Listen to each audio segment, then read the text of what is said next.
Hello everyone, welcome to अमकू education. मैं शिवानी। आज हम बात करेंगे इंपॉर्टेंट हिस्ट्री क्वेश्चंस की। जैसे कि आप सभी को पता है कि हमने जो एमसीक्यू सीरीज़ है हिस्ट्री क्वेश्चंस की उसको कंटिन्यू किया हुआ है। तो आज हम बात करेंगे कुछ और इंपॉर्टेंट हिस्ट्री क्वेश्चंस की, जिसमें आपको एशियन, मेडिवियल, मॉडर्न तीनों की आपको क्वेश्चन दिखाई देंगे। एग्जाम के पर्सपेक्टिव से वीडियो बहुत इंपॉर्टेंट होगा। आप किसी भी एग्जाम की प्रिपरेशन कर रहे हो, ये सारे क्वेश्चन आपको वहाँ पर देखने के लिए ज़रूर मिलेंगे। बहुत सारे क्वेश्चन इसमें ऐसे भी हैं जो एग्जाम में पहले से ही रिपीट हो चुके हैं, तो इसीलिए वो जो टॉपिक्स हैं वो बहुत ज़्यादा इंपॉर्टेंट हो जाते हैं इस वजह से, क्योंकि वो जो हमारे पास जो क्वेश्चन है वो बार बार रिपीट होते हैं। तो इसीलिए उन क्वेश्चन को पढ़ना भी हमारे लिए बहुत इंपॉर्टेंट है। तो चलिए बिना टाइम वेस्ट करें अपनी जो एमसीक्यू सीरीज़ है उसको स्टार्ट करते हैं। क्वेश्चन फर्स्ट है यहाँ पर, अजात शत्रु किसका पुत्र था? ऑप्शन आपके सामने है, उदयभद्र, चंद्रगुप्त मौर्य, समुद्रगुप्त या फिर बिंबिसार।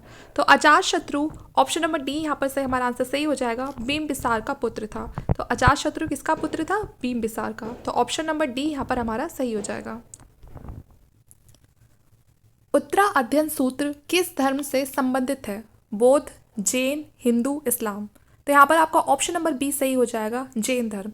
उत्तर अध्ययन सूत्र जैन धर्म से संबंधित है, तो ऑप्शन नंबर बी के साथ आप जाएंगे, जैन। नेक्स्ट क्वेश्चन देखते हैं। बिंबिसार की राजधानी गिरिव्राज थी।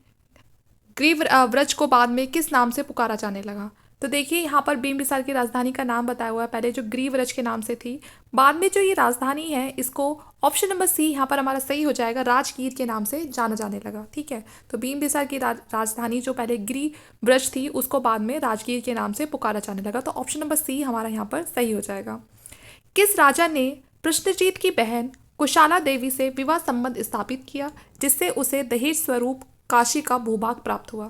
तो यहाँ पर पूछा गया है कि इनमें से ऑप्शन में जो हमारे पास है इनमें से कौन सा राजा था जिसने प्रश्नजीत की बहन कुशाला देवी से विवाह किया था? जो कौशल महाजनपद था उसके जो राजा थे प्रश्नजीत, उनकी बहन कौशल देवी से विवाह करके किस राजा ने दहेज में काशी को प्राप्त कर लिया था? तो यहाँ पर जो हमारा आंसर होगा वो होगा हमारा ऑप्शन नंबर बी, बिंबिसार। तो बिंबिसार ने ही प्रश्नजीत की बहन कौशल देवी से विवाह करके दहेज स्वरूप काशी का भूभाग प्राप्त किया था। नेक्स्ट क्वेश्चन देखते हैं। गांधार जनपद की राजधानी क्या थी? मत्स्य, तक्षशिला, अस्मक या फिर कंबोज। तो गांधार जनपद की जो राजधानी थी वो थी तक्षशिला। ऑप्शन नंबर बी यहाँ पर सही होगा, गांधार जनपद की राजधानी तक्षशिला थी। ऋग्वैदिक काल में समाज सत्तात्मक या फिर मात्र सत्तात्मक था? तो देखिए ऋग्वैदिक काल में जो समाज था वो पितृ सत्तात्मक था, तो यहाँ पर हमारा ऑप्शन नंबर ए सही हो जाएगा। गांधार शैली का विकास सबसे अधिक किस काल में हुआ? मौर्य काल में, गुप्त काल में, कुषाण काल में, इनमें से कोई नहीं। तो गांधार शैली का विकास सबसे अधिक कुषाण काल में हुआ, तो ऑप्शन नंबर सी हमारा यहाँ पर सही हो जाएगा, गांधार शैली का विकास सबसे अधिक कुषाण काल में हुआ था। गांधार कला यथार्थवादी है और मथुरा कला आदर्शवादी, यह वचन सत्य है या असत्य है? तो यहाँ पर यह वचन पूरी तरह से सत्य है, गांधार कला यथार्थवादी है और मथुरा कला आदर्शवादी है, तो इसके साथ हम ऑप्शन ए को टिक करेंगे। किस राज्य का मुख्य केंद्र आधुनिक केरल राज्य का एक भाग था? चोल, चेर, पांड्य, इनमें से कोई नहीं। तो यहाँ पर हमारा ऑप्शन नंबर बी सही हो जाएगा, चेर। चेर राज्य का मुख्य केंद्र आधुनिक केरल राज्य का एक भाग था। हरिशेन के प्रयाग प्रशस्ति में किस सम्राट द्वारा जीते हुए जनगणों और देश के नाम से गिनाए गए हैं? तो यहाँ पर ऑप्शन है बिंबिसार, चंद्रगुप्त प्रथम, समुद्रगुप्त, चंद्रगुप्त तृतीय। तो यहाँ पर हमारा आंसर होगा ऑप्शन नंबर सी, समुद्रगुप्त, क्योंकि देखिए समुद्रगुप्त के ही कोर्ट में हरिशेन थे, ये कोर्ट पोइट थे, तो ये समुद्रगुप्त के कोर्ट में ही थे, तो कहीं ना कहीं यहीं से हमें एक हिंट मिल जाता है कि किसके बारे में उन्होंने प्रयाग प्रशस्ति में लिखा होगा। तो यहाँ पर हरिशेन ने अपनी प्रयाग प्रशस्ति में समुद्रगुप्त जो सम्राट थे उनके द्वारा जीते गए उनकी जो भी जनगण थे, देश थे, उनके बारे में जिक्र किया गया है, तो ये कहा गया है समुद्रगुप्त के बारे में, तो ऑप्शन नंबर सी आपका यहाँ पर सही हो जाएगा। गांधार कला शैली एक संश्लेषण है भारतीय तथा फारसी कला का, भारतीय तथा चीनी कला का, भारतीय तथा तुर्की अफगानी कला का, या फिर भारतीय तथा यूनानी कला का। तो यहाँ पर हमें बताना है कि जो गांधार कला जो शैली है वो किन दो चीज़ों के जो कल्चर का जो मिक्सचर है, यहाँ पर हमारा ऑप्शन नंबर डी सही हो जाएगा, भारतीय और यूनानी कला का। ठीक है, तो जो गांधार शैली जो बनी थी वो भारतीय और यूनानी कला का हम कह सकते हैं एक तरह से मिक्सअप है, जो हमें गांधार कला शैली के थ्रू देखने के लिए मिलता है, तो भारतीय तथा यूनानी कला का। दक्षिण भारत में ईसा पूर्व किस साम्राज्य का विकास हुआ? चोल, पांड्य, चेर, उपरोक्त सभी। तो यहाँ पर हमारा ऑप्शन नंबर डी सही हो जाएगा, उपरोक्त सभी। तो दक्षिण भारत में ईसा पूर्व चोल, पांड्य, चेर सभी का विकास हो चुका था। विक्रम संवत कब से प्रारंभ हुआ? 78 ईसा पूर्व, 57 ईसा पूर्व, 72 ईसा पूर्व या 56 ईसा पूर्व। तो यहाँ पर हमारा ऑप्शन नंबर बी सही हो जाएगा, 57 ईसा पूर्व विक्रम संवत का प्रारंभ माना जाता है। ठीक है, तो ऑप्शन नंबर बी के साथ हम जाएंगे 57 ईसा पूर्व।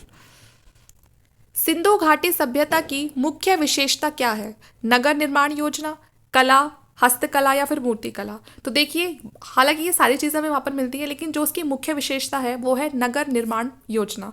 तो सिंधु घाटी सभ्यता की मुख्य विशेषता है नगर निर्माण योजना। भारत में पूर्व हड़प्पा संस्कृति के चरण किस स्थान पर देखे जाते हैं? लोथल, कालीबंगा, रंगपुर, उपरोक्त में से कोई नहीं। तो भारत में पूर्व हड़प्पा संस्कृति के चरण कालीबंगा स्थान पर देखे जाते हैं। तो ऑप्शन नंबर बी हमारा यहाँ पर सही हो जाएगा, कालीबंगा। नेक्स्ट क्वेश्चन में मूव ऑन। भारत पर आक्रमण करने वाला प्रथम विदेशी शासक कौन? सारस, डेरियस प्रथम, अग्रमीज या जेरेक्सस। तो यहाँ पर भारत पर जिसने आक्रमण किया था वो पहला विदेशी शासक था, ऑप्शन नंबर ए, साइरस। तो ऑप्शन नंबर ए यहाँ पर सही हो जाएगा, भारत पर आक्रमण करने वाला पहला प्रथम विदेशी शासक साइरस था। निम्न में से चोल वंश का प्रमुख केंद्र कौन सा था? मदुराई, तंजौर, मालाबार, कांची। तो ऑप्शन नंबर बी यहाँ पर आपका सही हो जाएगा, तंजौर। निम्न में से चोल वंश का प्रमुख केंद्र तंजौर था। ठीक है ना, तो तंजौर यहाँ पर आपका सही ऑप्शन हो जाएगा। तो ऑप्शन नंबर बी के साथ आप जाएंगे, तंजौर।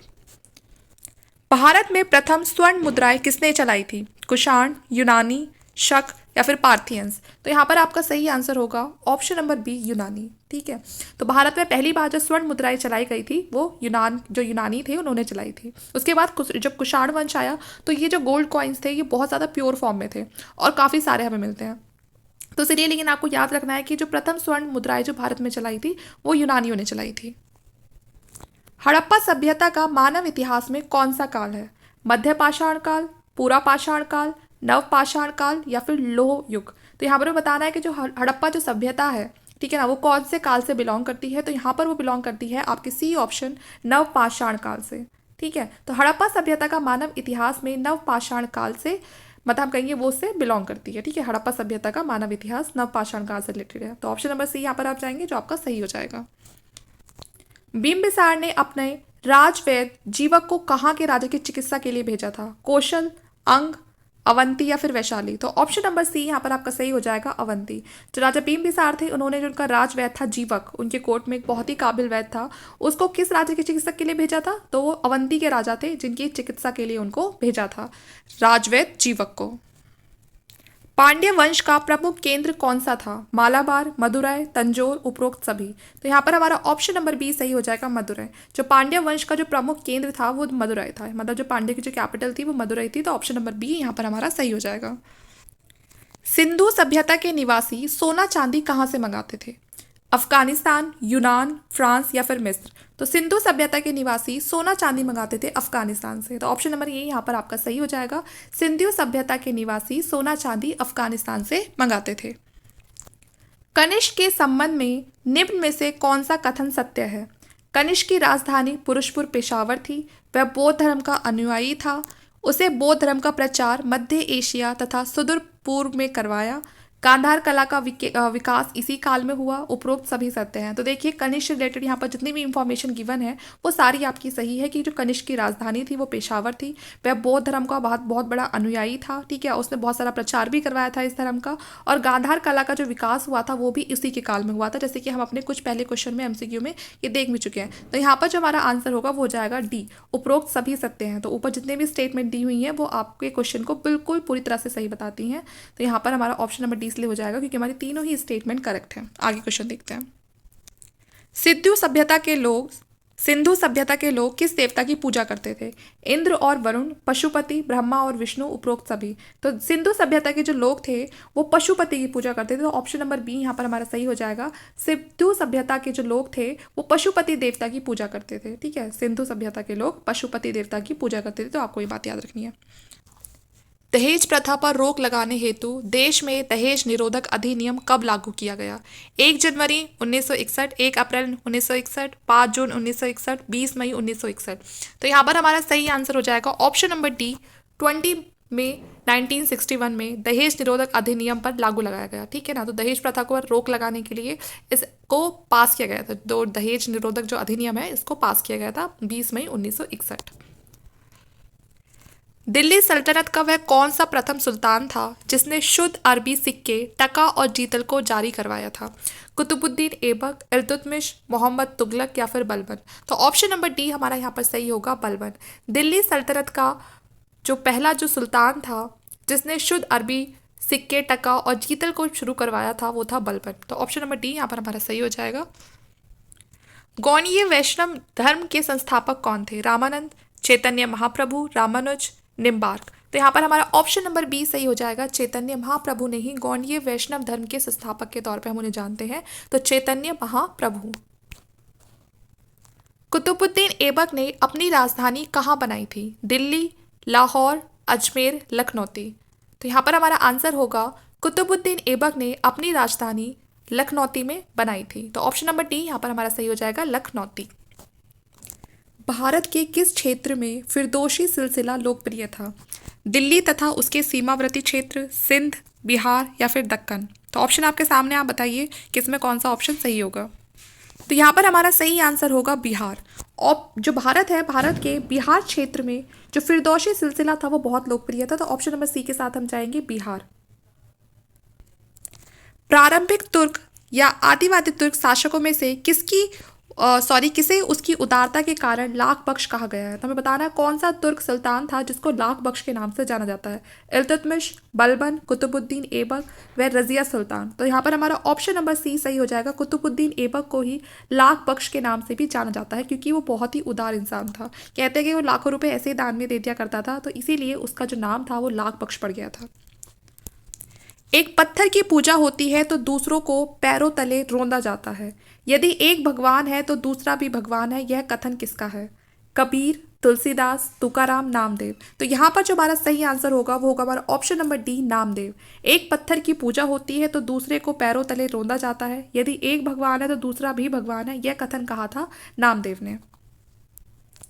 मध्यकाल का वह प्रथम युद्ध कौन सा था जो जल एवं स्थल दोनों पर लड़ा गया था? 1529 का घाघरा का युद्ध, 1576 का हल्दी घाटी का युद्ध, 1556 का पानीपत का द्वितीय युद्ध, या इनमें से कोई नहीं? तो यहाँ पर 1529 का जो घाघरा का युद्ध था वो मध्यकाल का पहला प्रथम ऐसा युद्ध था जो जल और स्थल दोनों के लिए लड़ा गया था। तो 1529 घाघरा का युद्ध। निम्नलिखित में से कौन सा सल्तनत कालीन इतिहासकार नहीं था? अब्बास खान शेरवानी, अमीर खुसरो, जियाउद्दीन बर्नी, मिहान उज सिराज? तो यहाँ पर ऑप्शन नंबर हमारा सही हो जाएगा, अब्बास खान शेरवानी किसी भी सल्तनत कालीन का इतिहासकार नहीं थे। ठीक है, बाकी सब ये जो थे ये किसी न किसी सल्तनत से जुड़े हुए थे, लेकिन अब्बास खान शेरवानी कौन थे? जो किसी भी इतिहासकार मतलब किसी भी सल्तनत के इतिहासकार से जुड़े हुए नहीं थे। कादेरी सिलसिले के संस्थापक कौन थे? शेख अब्दुल कादिर जिलानी, शेख सलीम, शेख हमीउद्दीन, बाबा फरीद? तो यहाँ पर जो कादेरी जो सिलसिले के संस्थापक थे वो थे शेख अब्दुल कादिर जिलानी। तो ऑप्शन नंबर हमारे यहाँ पर ए सही हो जाएगा, शेख अब्दुल कादिर जिलानी कादरी सिलसिले के संस्थापक थे। विठलनाथ किसके पुत्र थे? तुकाराम, नामदेव, रामानंद, वल्लभाचार्य? तो ऑप्शन नंबर डी यहाँ पर हमारा सही हो जाएगा, विठलनाथ वल्लभाचार्य के पुत्र थे। तो आप याद रखना कि वल्लभाचार्य किसके पुत्र थे, मतलब उनका बेटा कौन था? विठलनाथ। यदि मैं अपने एक गुलाम को पालकी में बिठा दूं तो मेरे आदेश पर मेरे सभी सरदार उसे अपने कंधों पर उठाकर ले जाएंगे, यह कथन किस प्रसिद्ध सुल्तान का है? बहलोल लोदी, सिकंदर लोदी, इनमें से कोई नहीं? तो ये जो यहाँ पर हमारा आंसर होगा वो जाएगा option number B, Sikandar Lodi. तो यदि मैं अपने एक गुलाम को पालकी में बैठा दूं तो मेरे आदेशों पर मेरे सभी सरदार उसे अपने कंधों पर उठाकर ले जाएंगे, यह कथन सिकंदर लोदी का है। ये लोदी डायनेस्टी से बिलोंग करते थे। विठल विठोवा को किस अवतार से माना जाता है? विष्णु, शिव, राम या फिर कृष्ण? तो यहाँ पर हमारा सही आंसर होगा ऑप्शन नंबर डी, कृष्ण। तो विठल को कृष्ण का अवतार माना जाता है। तो ऑप्शन नंबर डी के साथ हम जाएंगे। निम्नलिखित में से किसका निर्माण कुतुबुद्दीन ऐबक से नहीं करवाया था? ठीक है, कुव्वत उल इस्लाम मस्जिद, अलाई दरवाज़ा, अढ़ाई दिन का झोपड़ा या फिर कुतुब मीनार। तो यहाँ पर जो हमारा सही आंसर है वो होगा हमारा ऑप्शन नंबर बी, अलाई दरवाज़ा, क्योंकि ये खिलजी डायनेस्टी के टाइम पे बनवाया गया था और कुतुबुद्दीन उससे बहुत पहले आ गया था। तो इसीलिए यहाँ पर जो कुव्वत उल इस्लाम मस्जिद है, अढ़ाई दिन का झोपड़ा है और कुतुब मीनार है, ये सब कुतुबुद्दीन ऐबक के टाइम पे करवाया गया था, अलाई दरवाज़ा नहीं करवाया गया था। निम्नलिखित में से किसने भारत में चिश्ती सिलसिले की स्थापना की थी? शेख सलीम चिश्ती, ख्वाजामुद्दीन चिश्ती, निज़ामुद्दीन औलिया, फरीउद्दीन गजे, ए शंकर। तो यहाँ पर जो हमारा सही आंसर होगा वो होगा हमारा ऑप्शन नंबर बी, ख्वाजामुद्दीन चिश्ती ने ही भारत में चिश्ती सिलसिले की स्थापना की थी। तो ख्वाजामुद्दीन चिश्ती, आप ये नाम याद रखिएगा। दिल्ली पर तैमूर लंग के आक्रमण का प्रमुख प्रभाव क्या पड़ा? भारत में मंगोल शासन स्थापित हो गया, तुगलक वंश का पतन हो गया, इस्लाम भारत का धर्म राज्य घोषित हो गया, इनमें से कोई नहीं। तो यहाँ पर ऑप्शन नंबर बी हमारा सही हो जाएगा, तुगलक वंश का पतन हो गया।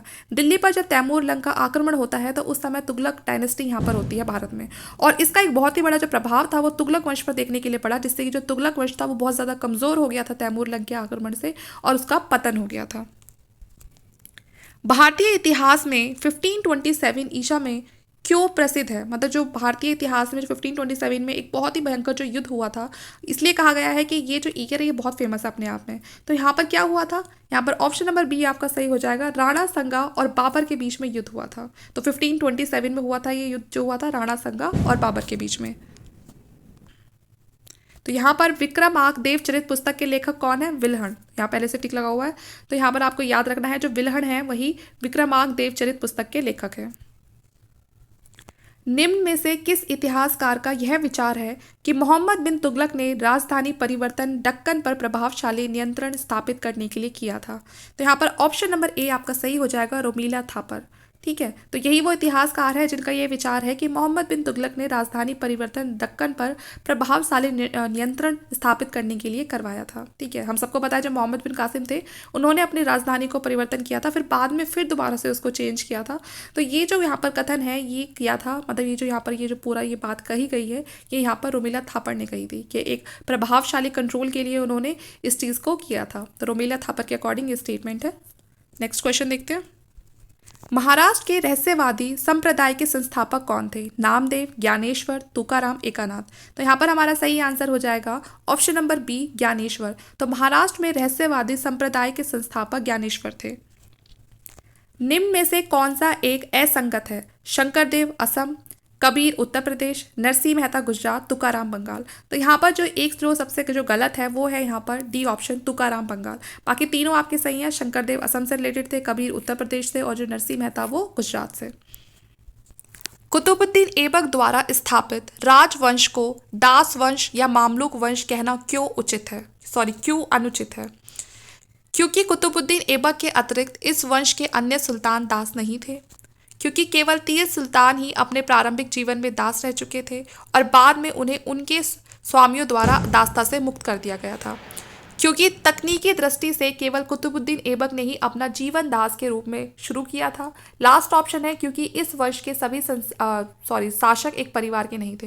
तो यहाँ पर जो सबसे जो हम कहेंगे कि इस वंश को दास वंश कहना इसीलिए अनुचित है क्योंकि जो शुरू के जो 3 सुल्तान थे उन्होंने भले ही अपना जो प्रारंभिक जीवन है वो एक दास के तौर पर जिया था, लेकिन बाद में उनके स्वामियों ने उन्हें उस दासता से मुक्त कर दिया था। तो यहाँ पर जो हमारा सबसे सही आंसर होगा वो होगा ऑप्शन नंबर बी, क्योंकि केवल 3 ही सुल्तान अपने प्रारंभिक जीवन में दास रह चुके थे, बाकियों को फिर बाद में उनके जो स्वामी थे उन्होंने उस दासता से मुक्त कर दिया था। तो इसीलिए उनको दास वंश कहना अनुचित है, क्योंकि उनके जितने भी शासक आए थे वो सभी दास नहीं थे।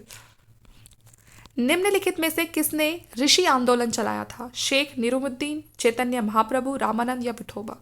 तो ये जो ऋषि आंदोलन है ये चलाया था शेख नूरुद्दीन ने। ठीक है, तो ऑप्शन नंबर ए यहाँ पर आपका सही हो जाएगा, ऋषि आंदोलन चलाया था शेख नूरुद्दीन ने।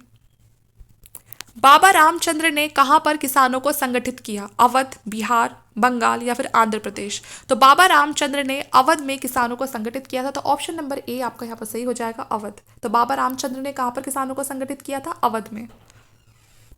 1947 में भारतीय नौसेना के नाविकों ने कहाँ विद्रोह किया था? कोलकाता, मद्रास, विशाखापट्टनम या मुंबई। तो 1947 में भारतीय नौसेना के नाविकों ने मुंबई में विद्रोह किया था। तो ऑप्शन नंबर डी यहाँ पर आपका सही हो जाएगा, मुंबई में। ठीक है, 1947 में जो झगड़ा हुआ था, लड़ाई हुई थी देश को आज़ाद कराने के लिए, उसमें जो भारतीय नौसेना के जो नाविक थे उन्होंने मुंबई में विद्रोह किया था। ओम नमः शिवाय की प्रार्थना से प्रारंभ अभिलेख किन राजवंशों के राजाओं ने लिपिबद्ध कराए थे? चौहान, चंदेल, राष्ट्रकूट या फिर चालुक्य? तो यहाँ पर आपका ऑप्शन नंबर बी सही हो जाएगा, चंदेल। तो जो ओम नमः शिवाय की प्रार्थना से जितने भी जो अभिलेख हमें मिले हैं, तो उन अभिलेख की खास बात यही है कि जो उनका प्रारंभ है वो ओम नमः शिवाय की प्रार्थना से है। तो हमें बस यही बताना था कि वो किस राजवंश के राजाओं ने लिपिबद्ध करवाए थे। तो वो करवाए थे चंदेल शासकों ने। ठीक है, तो यहाँ पर आपके ये इंपॉर्टेंट 50 क्वेश्चन मैंने कंप्लीट करा दिए। क्वेश्चन सारे अपने में बहुत इंपॉर्टेंट है, जो एग्जाम में काफ़ी बार रिपीट हो चुके हैं, जो बार बार आपको एग्जाम में रिपीट होते हुए दिखाई देंगे, और आगे भी आपको ये क्वेश्चन एग्जाम में मिल सकते हैं। तो इसीलिए सारे क्वेश्चन को बहुत अच्छे से पढ़िएगा, बहुत अच्छे से रिवाइज करने हैं। वीडियो अच्छी लगे तो प्लीज़ लाइक करना, शेयर करना और चैनल को सब्सक्राइब कर लेना और अच्छी वीडियोज़ के लिए। Thank you.